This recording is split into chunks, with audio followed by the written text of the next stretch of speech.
So if we start with the spiral for spiral dynamics, and then we look at the levels, which for us is 1 through 5. Those color names are beige, purple, red, blue, and orange. We don't talk a lot about beige because you've successfully completed beige if you're in our program. Beige really is the lowest level of functioning. If you've been covered up with a blanket and fed, and survived, then you've completed that level. We don't really talk about that on our program. We do talk about level 2, which is purple. And level 2 and 3 is really primarily where we see our students come into the program. On a world-centric view, purple would be magical belief systems, unfounded, not really much science. For our students, this produces as, I don't need to take a shower, but I'm not going to smell bad. Or I don't need to apply for a job, but I'm still going to get a job. For example, I had a student tell me he was going to get a job at Costco. I asked, how are you going to get a job at Costco? Did you apply? No, I didn't apply. Do you know somebody that works there? No, I don't know anybody that works there. My mom does. I said, oh, here in Coeur d'Alene, Idaho? No, in Jersey. So it's this magical belief that somehow these things are connected and they don't have to work, and yet they're going to have, or they're going to get what they want. So that's level 2. Level 3 is it's power. On a world-centric view, it's private armies, it's smuggling, it's sex trafficking, it's things that are run by dictators and private gangs. For us, we see our students that come in are professional manipulators. They learn to posture to try and intimidate. They've learned to get louder than other people. They can raise the bar higher so that they can make their parents uncomfortable in a community setting. For example, they don't get what they want on the menu, so they start to make a fuss. They start to get loud, and it's easier for the parents to let them have what they want on the menu than it is to get up and leave them sitting at the table by themselves. They know that they're an embarrassment to their family, and they capitalize on that. They embarrass their family on purpose. So these are really the 2 stages where you see our students come in, the 2 levels. Is purple and red, magical and power. Some of the other things that you see with our students in power is they have learned to raise the bar higher than their parents can jump. So they manipulate to get what they want. Parents learn to say no. The student then pulls out the big bat and whacks them with, I'm going to hurt myself, or I'm going to kill myself. And that is a very scary manipulation. And parents tend to react to that one.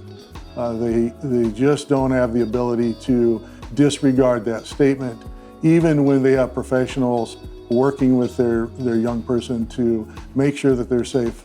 Parents still react to that.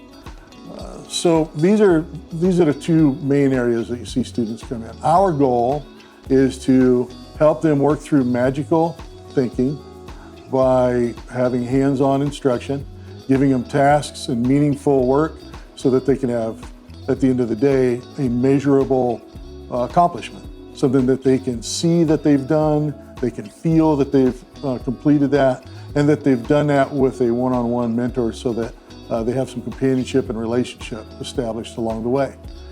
It's the same way we work through level 3. When they try to manipulate, they try to post up on somebody in posture, they get loud, we don't react to that. And we stick with them. We don't kick them out of program, we don't give up on them, we don't have hands-on, we're not restraining kids when they can't behave.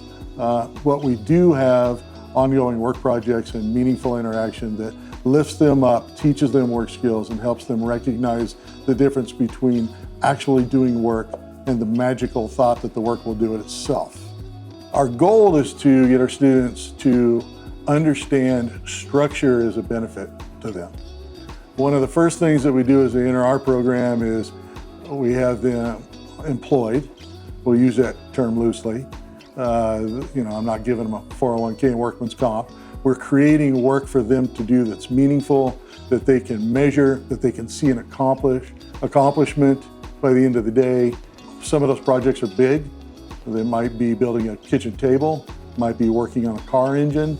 Some of those projects are as small as raking leaves, but it's measurable. And they're doing that with somebody, so they've got companionship, high fives at the end of the day. We're turning that into money. So then they have a schedule they have to keep, and that is a blue level. They have an income that they can make. Those are measurable things based on measurable tasks. That is all a blue level. So blue is structure. So for us, we're trying to help our students understand that by following structure, you can then elevate yourself. You make money by following structure. You're more marketable by following structure. You can attend school, finish school, attend college, finish college. You can get promoted. These are the things that you receive in your life by following structure instead of fighting structure. Students grasp onto this fairly quickly. Now, when we talk about lines and levels of development, they grasp onto these things fairly quickly on particular lines. So the levels of development are 1 through 5, or beige through orange for us. Those apply on individual lines. So a line might be a skill line like mathematics, or it might be personal hygiene or social interaction.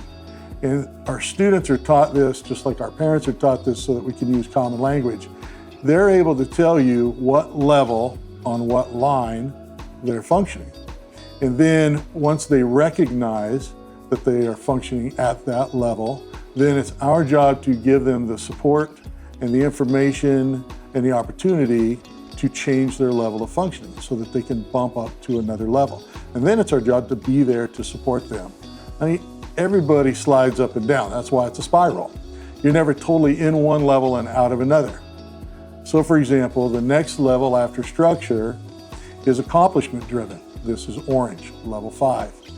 Accomplishment driven is where you start to internalize the things that you've learned and you recognize that you want to do these things to better yourself or to better your position.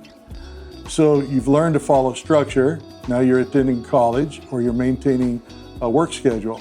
You're learning that if you show up early and go home late, you can get promoted. And if you are promoted, you get more money. If you save your money, then you can have more things.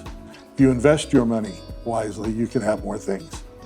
As we move into level 5, accomplishment driven, this is where career development really kicks in. This is where students recognize that if they do the work and they have the achievements and they are able to make those goals, then that reflects in the next however many years of employment. So as we work toward long-term employment and career development, then that comes back to lines and levels of development, where we're able to measure what kind of employment are we talking about? What fits this person's personality? What fits their abilities? And by abilities, I mean emotional, behavioral, cognitive. There's challenges there. If you want to be a police officer, but you have a history of psychiatric care and medication, it's probably not going to happen. However, you can work in the security field. You can be an entrepreneur. There's lots of other things that you can do, and our job is to help them recognize what those things are. So we do that by drawing a circle on a board. We call this a hole-on. And a hole-on is a hole anything. It could be a car, it could be a planet, it could be a frog. And so in this particular case, it's a person. And we take this hole-on and we write your student's name in it. And each one of those lines coming out of this circle is a line of development. And on that line, we have levels, 5 levels, which are reflected by the color names and the numbers, 1 through 5 and beige through orange.